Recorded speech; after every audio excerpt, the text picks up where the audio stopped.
At every festival, we love to be able to go into the homes of the people that were on stage testifying of how Jesus has touched their body. We love to be able to hear more of the story, gather more of the details, hear from their neighbors and friends. But these stories are not easy to come by. They're very difficult to find. Sometimes there's very rough environments that we have to go into. So when we do find a story, it is very precious to us. I'm right now in a neighborhood of one of these stories. Enjoy.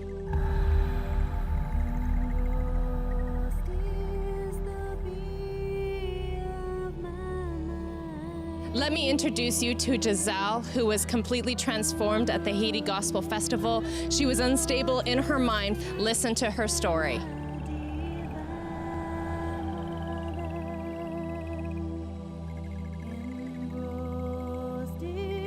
My travels around the world, I've seen people that are have lost their mind and the demonized and just lost. Some of them have been chained to trees, others just wandering through the streets.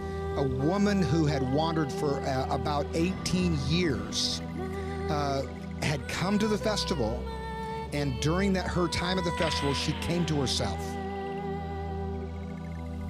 My name is Gisele. I'm 37 years old.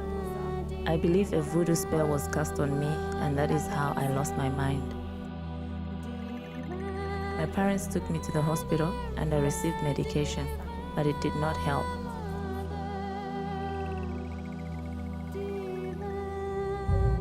Gisele's instability led her to the streets, away from her normal life and into a future with very little hope. I often slept in front of people's houses or on their porches, but they would pour water on me while I was sleeping to drive me away.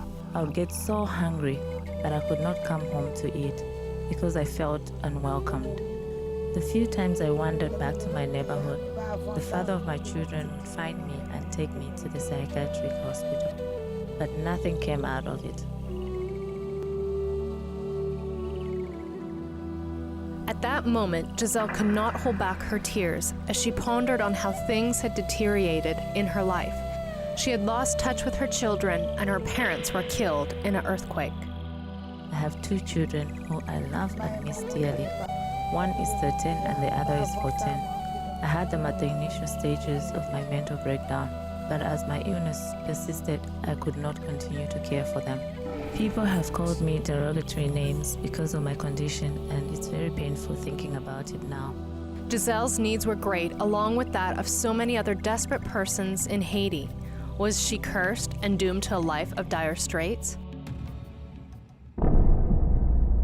For 5 days, World Impact Ministries came to Haiti with a bold declaration that Jesus is the hope for all people.